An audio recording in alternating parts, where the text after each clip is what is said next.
여러분 안녕하세요. 저는 이자영 심리상담 발달연구소의 소장 이자영이고요. 미라클 채널에 오신 여러분들 환영합니다. 오늘 다룰 내용은요. 섭식 장애를 비롯해서 중독 혹은 불안이나 우울, 완벽주의 혹은 나한테 도움이 안 되는 안 좋은 습관들을 어떻게 벗어날 수 있는지에 대해서 이 책을 통해서 이야기를 나눌 거예요. 이름이 굿바이 섭식장애고요. 이 책은 섭식장애 증상을 갖고 있던 데니 셰퍼라는 분이 톰 러틀리지라는 심리치료사를 만나서 회복해가는 과정을 그린 책인데요. 굉장히 쉽고 재미있어요. 이 책은 제가 번역을 했고요. 번역하면서 굉장히 즐겁게 했던 기억이 나는 책이에요. 그래서 이 책의 원래 제목은 뭐냐면요. Life without ed 해가지고 ed 없는 삶이라는 뜻이에요. ed가 도대체 무엇일까요? 여러분들이 나 이거는 좀 고치고 싶어, 여기서 벗어나고 싶어 하는 게 있다라고 하면 머릿속에 한번 그걸 떠올리시면서 같이 이야기를 나누면 좋을 것 같아요. 제니라는 분이 서문에서 썼던 내용을 먼저 읽어드리는 걸로 시작을 할게요.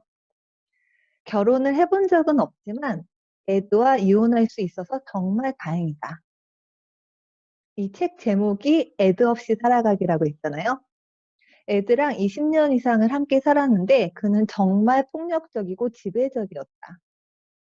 게다가 자신이 생각하는 것은 무엇이고 내가 어떻게 잘못하고 있는지 그리고 내가 무엇을 해야만 하는지에 대해서 명령하듯이 얘기했다. 나는 에드를 몹시 미워했지만 그의 곁을 떠날 수는 없었다. 에드는 내가 그를 필요로 한다고 했고 내가 그와 함께 있지 않으면 나는 특별한 가치도 없고 더 가치가 없는 사람이 될 거라고 얘기했다. 결국 몸과 마음이 지칠 대로 지친 후에야 비로소 에드와 이혼을 하기로 마음먹었다. 도대체 에드가 누구일까요? 그는 내가 고등학교 때 만나던 애인도 아니고 대학교 때 나를 성가시게 했던 데이트 상대도 아니다. 에드는 뭐냐면요. 섭식장애를 뜻하는 그러니까 eating disorder의 머리 글자인 E와 D를 붙여서 에드라고, 즉 섭식장애를 의미하는 거예요. 여러분들이 갖고 있는 습관, 별로 좋지 않은 습관, 혹은 불안, 우울, 완벽주의, 그 뭐든지 간에 그것과 어떤 관계를 맺고 계신가요? 제니처럼 결혼을 했다라고 하면 정말 밀접한 관계를 맺고 있었을 것이고요. 그냥 데이트 정도만 하고 있을 수도 있고요. 그래서 제니는 이렇게 얘기해요.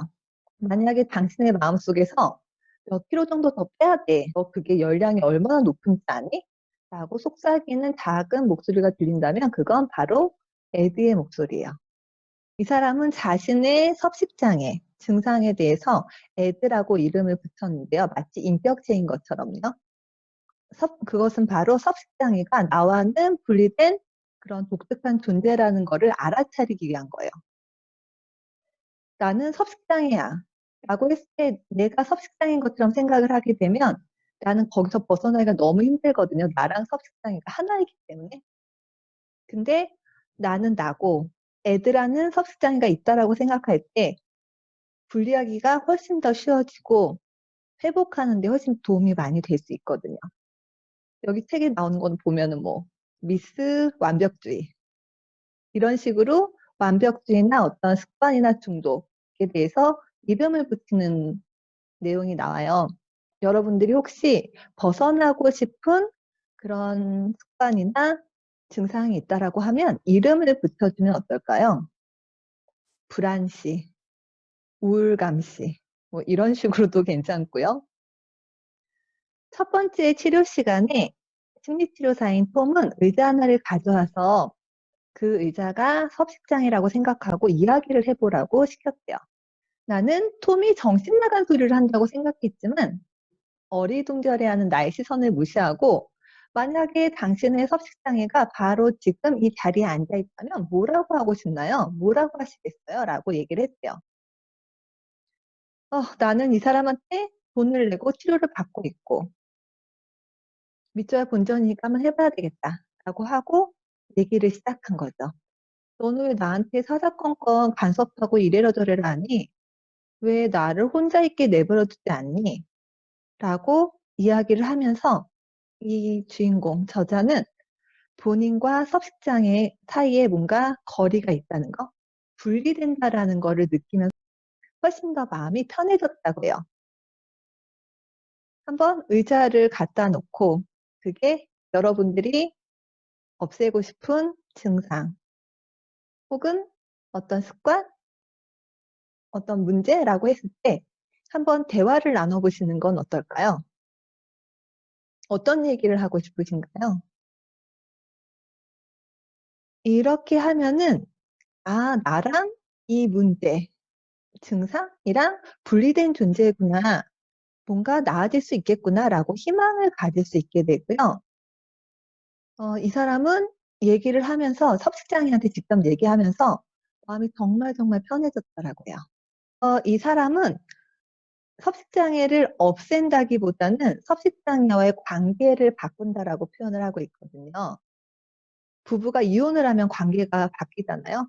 그러니까 섭식장애인 에드와 분리를 통해서 이혼을 해서 관계를 완전히 바꾸는 거죠. 그러려면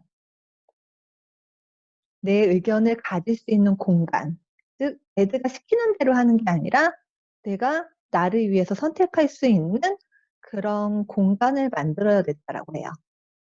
그래서 회복 과정이라는 거는 진짜 내가 존재할 수 있는 공간을 만드는 것이라고 해요. 애드와 분리하는 거는 쉽지는 않았다고 해요. 워낙 애드랑 결혼이라고 표현할 정도로 너무나 가깝게 지냈기 때문에, 너무나 많은 영향을 받고 있었기 때문에요. 근데 순간순간 물어봤대요.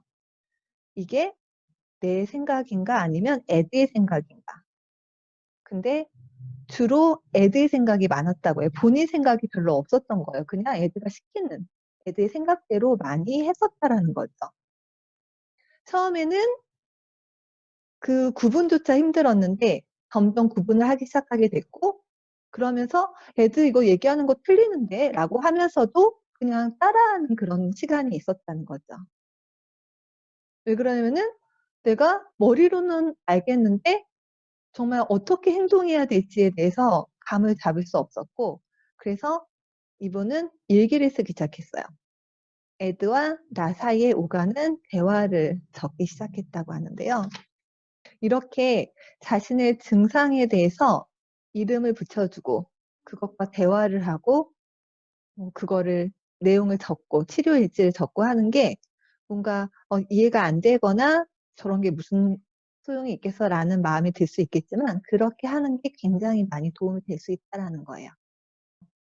이 책의 내용이 되게 재밌는 내용이 많거든요. 유머러스한 그런 표현이 많은데 이런 유머는 '내가 결코 회복하지 못할 것 같다.'라는 믿음을 깨는 데 도움을 주고 섭식장애에 대해서 새로운 관점을 갖게 해 줬대요. 여러분이 여러분을 힘들게 하는 어떤 증상, 습관, 어떤 병 이런 걸로부터 벗어나기 위해서 여러분을 그 증상으로부터 분리시켜야 되고 나 자신을 새로 만나야 돼요. 섭식장애에서 벗어나기 위한 첫 번째 단계는 자신의 섭식 문제를 인정하자. 이거는 모든 중독이 다 마찬가지죠. 알코올 중독도 첫 번째 시작은 자신이 갖고 있는 그런 증상을 인정하는 거예요. '아 내가 이런 부분에 있어서 어려움이 있었구나.'라는 거를 인식하고 인정하는 게 바로 치료의 첫 걸음이죠. 여기 되게 재밌게 표현이 돼 있다라고 설명을 드렸는데요. 미국 독립선언문을 활용해서 섭식장애로부터의 독립선언을 맺히는 내용이 나와요. 그래서 이분은 치료 모임에 가서 그 독립선언문을 낭독을 했다고 해요. 제가 쪼금 읽어 드릴게요. "독립과 평등한 관계가 중요한 이 시대에 제니는 애도와의 결합에서 벗어나는 것이 절실히 필요하다라고 생각한다." 그래서 막 이렇게 나와요. 그래서 에드의 역사는 악행을 되풀이한 역사이며 그 직접적인 목적은 제니를 통제하기 위한 것이었다. 그래서 어떤 통제를 했는지가 막 나와요. 예를 들면은 에드는 수많은 폭식과 제거 행동을 만들어냈다. 에드는 완벽주의와 손을 잡고 제니에게 맞지 않는 법의 지배를 받게 했다. 이런 식으로 본인이 영향을 받았던 부분을 막 써요. 근데 여기서는 에드와의 대화를 할 때 에드가 하는 얘기를 반박하고 명령에 불순종하기라고 되어 있거든요. 이렇게 해서 효과가 있는 분들은 이렇게 사용하셔도 되고요. 저녁은 절대 먹지 마! 라고 에드가 얘기해요. 그러니까 제니가 네 말은 옳지 않아. 나는 저녁을 먹어야만 돼. 그리고 나는 꼭 먹을 거야. 이렇게 하는 게 도움이 되시면 이렇게 하셔도 되고요. 여기 나와 있는 예 중에 하나의 방식대로 하셔도 좋을 것 같아요. 여기 보면은 에드가 얘기해요. 너는 뚱뚱해. 오늘은 아무것도 먹지 마. 라고 이렇게 얘기했을 때 아니야, 난 뚱뚱하지 않아. 난 먹을 거야. 이렇게 얘기할 수도 있지만 여기는 이렇게 표현되어 있거든요. 그래, 네가 맞아. 오늘은 정말 뚱뚱하다라는 느낌이 들어. 보세요. 에드는 너는 뚱뚱해 라고 했는데 이 사람은 그런 느낌은 들 수 있잖아요. 그래서 그래, 네가 맞아. 오늘은 정말 뚱뚱하다는 느낌이 들어. 나는 뚱뚱해가 아니라 뚱뚱하다는 느낌이 들어 라고 표현해요. 하지만 그래도 난 먹을 거야. 저는 이 방식이 더 편안한 것 같아요. 그래, 너가 그렇게 얘기하는구나. 그래서 그거에 대해서 내가 어떻게 느끼는지를 얘기해 주고, 예를 들면은, 너 뚱뚱해. 오늘 아무것도 먹지 마 했을 때, 오늘 내가 뚱뚱하게 느껴지긴 해. 하지만 나는 먹을 거야. 라고. 혹은, 나 별로 뚱뚱하다는 생각 별로 안 드는데, 나 먹을 거야. 라든지. 이렇게 해보면 어떨까요? 에드가 하는 말에 직접적으로 반박을 하고 본인에게 도움이 되는 선택을 하는 것도 하나의 방법이고요. 그게 좀 힘들다고 하거나 효과가 없다라고 느껴지시면 에드가 하는 말에 대해서 네 말이 옳아가 아니라 나도 그런 느낌이 들어라고 해서 내가 그냥 이 순간 그런 감정을 느낀다라고 하고 그 다음에 본인에게 도움이 되는 행동을 선택하는 것이 하나의 방법이 될 수 있어요. 이번에는 미스 완벽주의. 미스 완벽주의가 이렇게 얘기해요. 제니, 오늘 너는 파티에 갈 생각도 하지 마. 제니가 나 파티 갈 거야. 친구들은 모두 참석한다고 해서 나도 정말 가고 싶어. 미스 완벽주의가 넌 갈 수 없어. 오늘 폭식했잖아. 너는 파티에 갈 자격이 없다고. 게다가 넌 너무 뚱뚱해 보여. 라고 했을 때 제니가 이렇게 대답해요. 폭식한 건 맞아. 하지만 그렇다고 파티에 가는 즐거움까지 포기할 필요는 없잖아.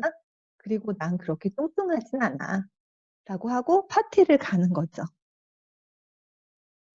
어떨까요? 여러분들 마음속에서도 내 생각과 증상이 나에게 주는 생각을 구분해서 적어보는 건 굉장히 중요하고요. 어떤 생각이 들었을 때 이 생각이 나에게 도움이 안 되는 생각이라고 하면은 이거는 나에게 맞지 않네? 나는 이거 말고 다른 생각을 할 거고 다른 선택을 할 거야. 다른 행동을 할 거야. 라고 선택하는 거죠. 또 중요한 게 도움을 요청하는 것이 회복의 시작이에요. 도움을 청하는 데 있어서 정말 나를 도와줄 수 있는 사람에게 도움을 청하는 게 굉장히 중요하겠죠. 여기서 제시하는 거는 나를 인격체로 존중하면서 나에게 진심으로 관심을 가져주는 사람, 공감적이면서 내 말을 잘 들어주는 사람, 회복하려면 이렇게 해야 돼, 저렇게 해야 돼 라고 주장하는 게 아니라 내가 세운 목표를 이룰 수 있게 도와주는 사람, 융통성이 있어서 회복이라는 것이 매일매일 조금씩 진행되는 것임을 아는 사람. 사실 회복 같은 경우에 이렇게 일직선으로 가지 않거든요. 이렇게 올라갔다 내려갔다요. 때로는 괜찮았다가 또 때로는 굉장히 안 좋았다가 이게 왔다 갔다 하는데 결국은 이게 상승 곡선을 가게 되는 거죠, 결국은. 근데 이 위로 갔다가 떨어졌다 하는 이 부분들에 대해서 허용해 주고 그거에 대해서 편안하게 그 시간을 견딜 수 있는 게 굉장히 중요하거든요. 그다음에는 최악의 상태에서도 언제든지 편안하게 도움을 청할 수 있는 사람. 기분이 우울할 때 나에게 도움의 손길을 줄 수 있는 사람. 이거 말고도 여러분들이 한번 리스트를 적어보셔도 좋을 것 같아요. 내가 정말 힘들 때 도움받을 수 있는 사람이 어떤 사람인지 적어보시고 또 하나는 사람들이 항상 나를 도와줄 수는 없잖아요. 그럼 스스로가 그 역할을 해주시는 것도 하나 방법이 될 수 있어요. 그게 가능하다라고 하면요. 근데 증상이 심각하거나 혹은 본인 혼자서 다 감당하기 어려운 경우에는 당연히 도움을 받는 게 굉장히 중요하고 지지해 주는 사람들과 함께 있는 것이 필요할 수 있어요. 이 책에 그런 내용이 있어요. 밖에서 안을 들여다보면 그것을 이해할 수 없는 반면에 안에서 밖을 내다보면 그것을 설명할 수가 없다. 많은 증상들이 이럴 수 있거든요. 다른 사람들이 나를 봤을 때는 '도대체 이해가 안 돼. 쟤가 왜 저러지?'라고 생각할 수 있고 내가 다른 사람한테는 이걸 설명하기가 굉장히 어려운 상태예요. 그래서 그 상황을 직접 경험해 보지 못한 사람들은 그거에 대해서 잘 이해하지 못할 수도 있어요. 제니 같은 경우에도 부모님은 애들로 인해서 내가 어떤 생각이나 행동을 하게 된다는 거를 이해를 못 하셨대요. 근데 '아 부모님이 이걸 다 이해하기는 어렵구나.' 또 부모님은 '아 우리 딸이 이 모든 걸 다 설명하기는 어렵구나.'라는 걸 서로가 이해한 다음에 정말 진심으로 도움을 받을 수 있었다고 해요. 도움을 주실 수 있었다고 해요. 그래서 부모님이 이렇게 얘기하셨대요. "나는 이해는 안 되지만 내가 너를 도와줄게." 라고 했다고 하고요. 사람들이 꼭 나를 이해해야 하는 건 아니에요. 그냥 이해하지 못한다 하더라도 우리를 믿을 수 있으면 되고 우리를 도와줄 수 있으면 되거든요. 예를 들어서 내가 엄마한테 "엄마 나 살찐 것 같아."라고 말을 한다면 엄마가 "어 너 살 안 쪘어." 라고 나를 설득할 필요가 없어요. 그냥 내가 정말 살이 쪘다고 느끼고 있다라는 거를 엄마가 믿어주면 돼요. 알아주면 돼요. '아 너 정말 살 쪘다고 느끼는구나.' 이게 바로 우리가 원하는 것일 수 있죠. 섭식장애이신 분들이 많이 함께 경험하는 게 완벽주의 혹은 뭔가를 해야 되는 당위성 이런 부분들이 있을 수 있어요. 여기에 다 인격을 붙여서 이렇게 설명을 하고 있어요. 여러분도 알다시피 애들, 즉 섭식장애한테는 친구들, 동료들이 많아요. 그중에 한 명은 당위 몬스터. 내가 살면서 해야 되는 것과 절대 하면 안 되는 것에 대해서 일일이 막 지적을 해 주는 거를 당위 몬스터라고 이름을 붙였어요. 그리고 미스 완벽주의. 내가 완벽해야 된다라고. 그리고 미스 완벽주의는 내가 아무리 열심히 하거나 잘해도 만족할 줄 몰랐다고 해요. 너는 모든 사람한테 사랑을 받아야 되고 절대 실수는 해서는 안 되고. 그래서 이 사람은 에드와 이혼을 했던 것처럼 미스 완벽주의와도 결별하는 방법을 배워갔다고 해요. 내가 완벽하고자 하는 마음이 생겨서 힘이 들 때마다 '아 지금 미스 완벽주의가 나에게 얘기를 하고 있는 거구나.'라고 알게 되었고 대화를 하기 시작했다라는 거죠. 처음에 문제를 인식하고 인정하는 게 첫 단계라고 했잖아요. 근데 그걸 인식하는 게 사실은 쉽지 않거든요. 이분도 그 얘기를 해요. 나는 치료를 받기 시작할 때 내가 애들랑 그렇게 끈끈하게 연결되어 있다라는 거를 인정하지 못했대요. 뭔가 삶이 평탄하지 못하게 흘러가고 있고 음식에 관해서 내 행동이 약간 이상하다는 건 알고 있었지만 내가 심각한 문제를 갖고 있다라고 생각하진 않았다고 해요. '나는 별로 문제가 없는데 왜 치료를 받아야 되지?'라고 생각한 적도 있다라고 해요. 그러면 이분은 거식증에 걸린 분처럼 막 빼빼 마른 것도 아니었고 '그렇게 심각하지 않다.'라고 생각했던 거죠. 만약에 여러분들 중에 혹시 여러분 주변에서 분명히 어떤 어려움, 어떤 증상을 해결하는 게 필요한데 그거에 대해서 인정하지 않는 경우라고 하면은 이 질문을 한번 해 보시면 좋을 것 같아요. 당신이 섭식장애 혹은 알코올 중독 혹은 뭐 불안증, 우울증 어떤 거든지 어떤 나쁜 습관 혹은 그래서 여기서는 당신이 섭식장애를 앓지 않는다라고 가정합시다. 그렇다면 이 치료를 통해서 당신이 경험할 수 있는 가장 최악의 상황은 무엇인가요? 나는 섭식장애를 앓고 있지 않다더라도 이 치료를 통해서 스스로를 돌보는 거에 대해서 배우고 있었고요.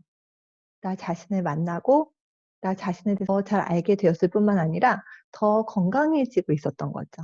'내가 정말 섭식장애가 있나?'라는 건 확신하지 못했지만 치료를 계속 받기로 했다고 해요. 그러다가 언젠지 모르겠지만 애드라는 존재에 대해서 더 명확하게 알게 되었다는 거죠. 심리치료사인 톰의 제안이에요. 첫 번째는 독립선언하기. 내가 이 증상, 이 섭식장애, 중독 이것과 분리된 존재라는 걸 인식하고 내가 여기로부터 이제는 분리를 시킬 것이다. 내가 이제는 이거로부터 벗어날 것이다 라고 선택하는 거예요. 중요한 거는 내가 이 증상에서 벗어나서 내 삶을 충만하게 행복하게 살겠다라는 그런 목표를 계속 갖고 있는 거죠. 두 번째는 그 증상과의 대화, 애드와 대화하는 거요. 처음에 어떻게 하시면 되냐면요. 의자를 2개 갖다 놓으세요. 그리고 이 자리는 내 자리, 저쪽 자리는 섭식장애든 혹은 어떤 증상이든 중독이든 하여간 그것의 자리라고 정해 놓는 거예요. 그리고 내가 어떤 생각이 든다고 했을 때 그 생각이 내 생각인지 아니면 그 증상, 여기서는 섭식장애의 생각인지를 한번 구분해 보고, 예를 들면 이게 내 생각이다 하면 내 자리에 가서 앉아서 얘기를 하고요. 이게 섭식장애는 어떤 증상의 생각이라고 하면은 그 자리에 앉아 가지고 얘기를 하는 거예요. 그래서 서로 이렇게 대화를 나눠 보는 거죠. 이렇게 해 보는 거는 명확하게 '아 이거는 내 생각이고 이건 내 생각이 아니구나.'라는 거를 인식할 수 있게 도와줘요.